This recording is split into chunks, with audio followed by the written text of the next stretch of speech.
Welcome to the Get Published podcast, sponsored by Brodie Consulting Group.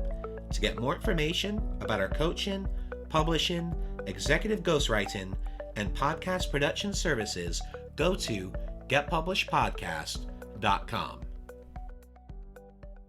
Hello, I am Paul Brodie, and thank you for joining us for another episode of the Get Published podcast, where we help authors get published with a proven system that works. And today, we're being joined by Jill Baxter, author of Born to Be a Sports Agent. Jill, welcome to the show.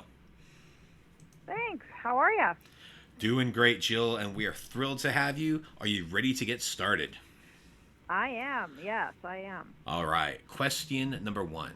What is the one piece of advice that you would give to a first-time author who is currently writing their book?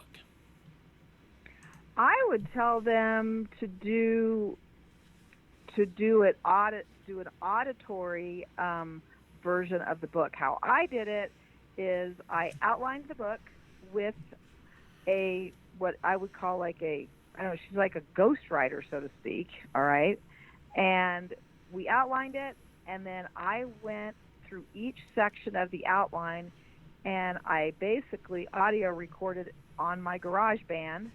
And then she took the audio recordings and wrote each section of the book. And I found that to be the easiest way to get a book done quickly. And it was the first time she did it that way, and she felt the same way. So I thought that was a really good, efficient way to get it done. And I was able to, we started it at the beginning, like maybe about August 15th. And it was ready, completely done with everything by the third week of November, which I thought was not bad based on the timeline. So how often were you speaking out your book? Were you doing this on a daily basis, on a weekly basis? What was your plan to get this done in the short amount of time that you did it in? I wanted all the audio to be to her by the middle of September. We started the outline on August 15th. And to be honest with you, it didn't take me very long to audio each section. I would spend do the first section. The first section of the book was really about my life and how I got into being a sports agent, because my dad is a coach and I was basically born on a football field, which is why I titled the book Born to Be a Sports Agent.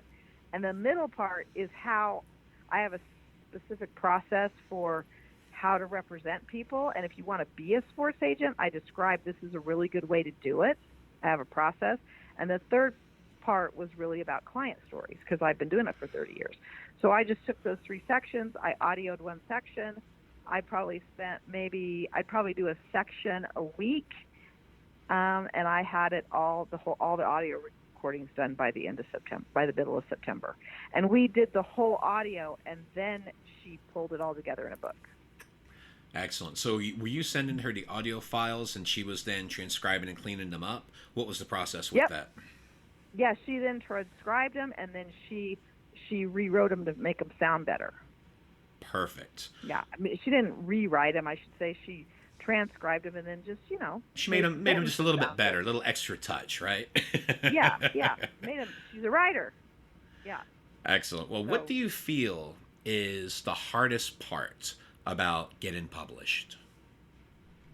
Well, I did a lot of research on the publishing, and basically I went right to Amazon, and I researched all the stuff on Amazon, and I just published on Amazon. I didn't think it was that hard. Now, the Mac had a good formatting system, because you got to have the book formatted correctly, or else if there's a mistake, there's a problem, and you got to make sure everything's right with the cover, because it's got to fit.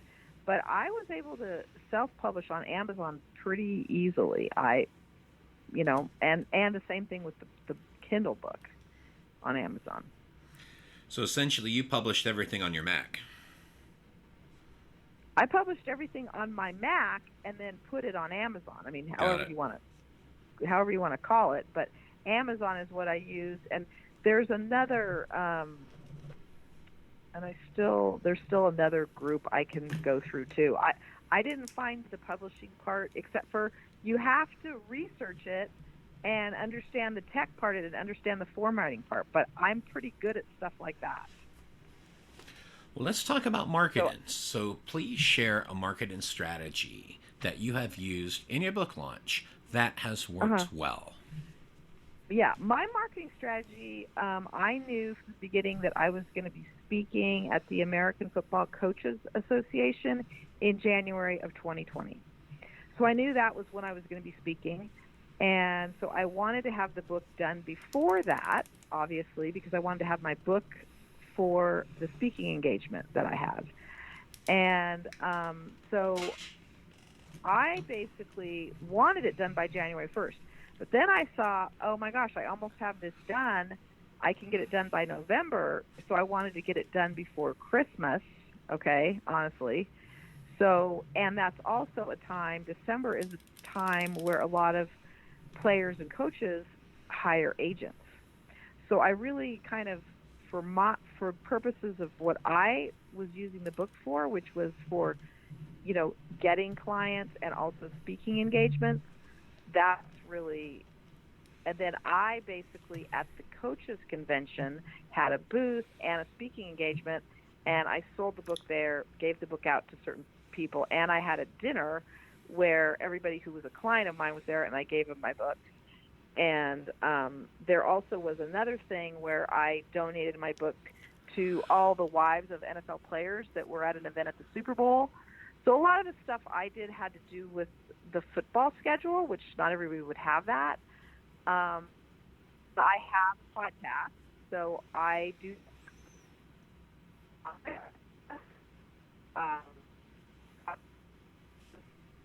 the taxation. I had the podcast before I had the book.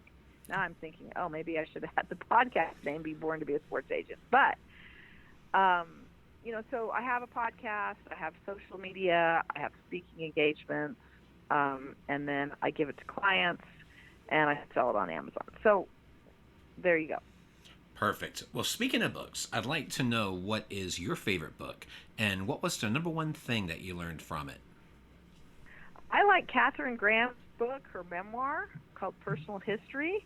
It actually won the Pulitzer Prize in 1998, and the reason why I liked her book and what I learned from her book is she basically, as a woman, navigated in a predominantly male world, and that's really what I do too. I was the only female sports agent for many years. I didn't know it, but I was in the NFL because I started in 1987 was my very first NFL client. That was a long time ago, right? Well, apparently there weren't any other women. So I found her book fascinating because I wanted to see what her experience was like working in a male-dominated field when she was the only female in charge of the Washington Post. So. And for a final question, what is your favorite quote and why? My favorite quote is Eleanor Roosevelt's quote, which is, "Great minds discuss ideas, average minds discuss events, and small minds discuss people." And I just love ideas and executing new ideas to make, you know, the world a better place. So I just really, that quote has always resonated with me. Well, Jill, I want to thank you for being a guest on the show. What is the best way for people to find you online? You can go to jillmcbridebaxter.com. That's my website. You can also, if you want to listen to my podcast, Representation Without Taxation, it's on iTunes. And then if you want to buy the book, you can either go to Born to be a Sports Agent, that is an actual website by itself, or Amazon. So there you go. Jill, thank you once again for being on the show, and I wish you all the best in your author journey ahead. Okay. Thanks for having me. Thanks again for joining us today. To learn more about how to get your book published with a proven system that works, grab a free copy of my book at getpublishedpodcast.com.